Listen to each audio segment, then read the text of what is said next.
আলা ইবাদি,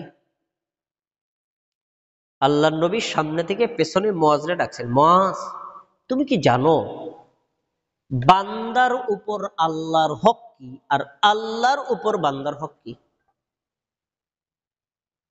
একটু সবাই কথা বলবেন। এই প্রশ্ন করছেন কে? কাকে? মুয়াজকে। মুয়াজ হলেন নবীর একজন সাহাবী। আমাদের নবী জিজ্ঞেস করছেন সাহাবীকে।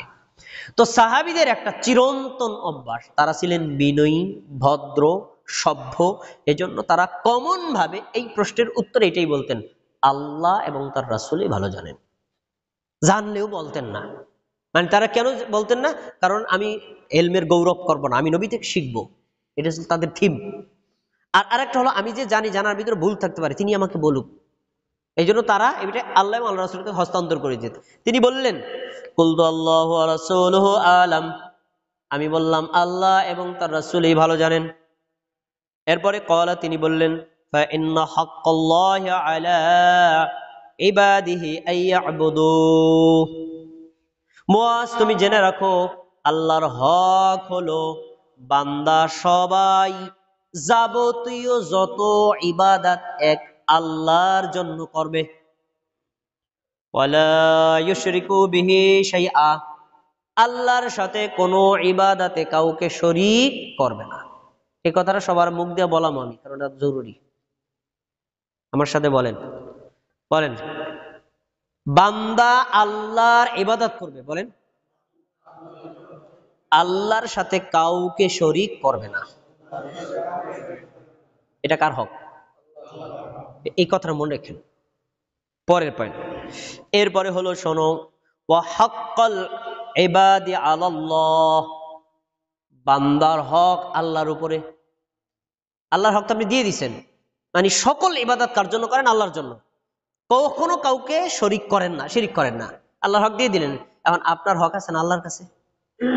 এখন কি বলছেন? বান্দার হক হলো আল্লাহর উপরে, আল্লাহ ইউআযযিবু মান লা ইউশরিকু বিহি শাইআ, যে ব্যক্তি আল্লাহর সাথে কাউকে শরীক করবে না, আল্লাহ তাকে শাস্তি দিবেন না। সুবহানাল্লাহ। এই হাদিসটা আরো সহজভাবে বোঝার জন্য যান তিরমিজিতে, তাহলে সহজ হবে। রাসূল সাল্লাল্লাহু আলাইহি ওয়াসাল্লাম বলেন, আল্লাহ তাআলা বলেছেন, হে বান্দা, তুমি যদি পুরো পৃথিবী ভর্তি পাপ নিয়ে আমার কাছে আসো, এই পাপ আমার কাছে কিছুই না। যদি শিরিক না করো, আমি পৃথিবী পূর্ণ পাপ সব ক্ষমা করে দিব। শিরিক করলে ক্ষমা হবে না। তাহলে বোঝা যাচ্ছে, একজন মুমিন ব্যক্তি, মুসলিম ব্যক্তি, নারী আর পুরুষ যদি অন্যান্য গুনাহ করেও থাকে, করতে আমরা বলছি না, করেও থাকে, শিরিক যদি না করে, এক আল্লাহর ইবাদত করে, আল্লাহ দয়া করে সব পাপ ক্ষমা করে তাকে জান্নাত দিবেন। কেন দিবেন? তাওহীদ আছে তাই। কেন দিবেন? শিরিক করে নাই তাই। এই জন্য দিবেন। এখন এই হাদিসটা আমি এই পর্যন্ত বলে থেমে যাই, তাহলে আমাদের মা বোনেরা মনে করে, তাহলে তো আমি জিনা করতেই পারি, তাহলে তো আমি চুরি করতেই পারি, তাহলে তো আমি কবিরা গুনাহ করতেই পারি, আল্লাহ তো মাফ করছে, হাদিস তো পাওয়াই গেল। পরে এই মুয়াজ রাদিয়াল্লাহু তাআলা হাদিসটা শুনে এত খুশি হলেন, বললেন, ইয়া রাসূলুল্লাহ, হে আল্লাহ রাসূল, আফালা উবাশশিরু বিহিন নাস, এই হাদিসটা দিয়ে কি মানুষকে আমি সুসংবাদ দিব না, যে তোমরা যদি শিরক বর্জন করো আর তাওহীদের উপর অটল থাকো, তাহলে তোমাদেরকে আল্লাহ শাস্তি দিবে না, তোমরা মাপ পাইয়াই যাবা। এটা কি বলবো না? রাসূল বলছেন, এখন বইলো না, এখন যদি বলো তাহলে হয়তো কেউ এই ব্যাখ্যা করতে পারে, পাপ যেহেতু সব মাফই হবে, তাহলে আমি শিরক করব না, কিন্তু জিনা করব, শিরিক করবো না, চুরি করবো, মাফ তো আল্লাহ করেই দিবে, সমস্যা কি? এরকম ভুল ব্যাখ্যা কেউ করতে পারে। এই জন্য এখন বলার দরকার নেই, এরা সবাই নতুন মুসলমান, ঈমান আরো পাকা হোক, তারপরে সুসংবাদ দেব।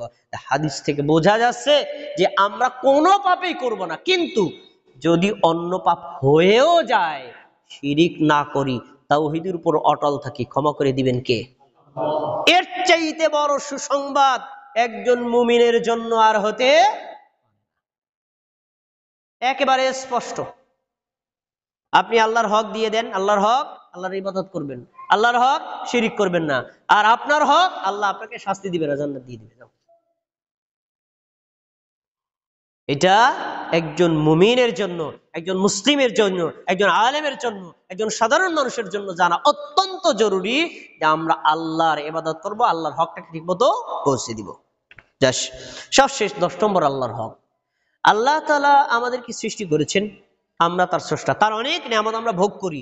এই ভোগের কারণে আল্লাহ তাআলা আমাদেরকে কিছু আমল দিয়েছেন, এই কাজগুলো করো। এই করার দ্বারা প্রমাণ দেব তোমরা আমার বান্দা। না করলে কি তুমি মুখে দাবি করলে হবে নাকি? এজন্য আল্লাহ তাআলা কিছু কর্মসূচি দিয়েছেন দৈনিক, কিছু কর্মসূচি দিয়েছেন বাৎসরিক, আর কিছু কর্মসূচি দিয়েছেন একদম সামগ্রিক জীবনে। দেখেন কি, যেমন সালাত আদায় করা, এটা আল্লাহর হক। 5 ওয়াক্ত আপনাকে আদায়, দৈনিক 5 বার প্রমাণ দিতে হবে আপনি আল্লাহর আনুগত্য করছেন। সিয়াম পালন করা, বছরে 1 মাস, 1 মাস আপনাকে প্রমাণ দিতে হবে যে আপনি আল্লাহর বান্দা।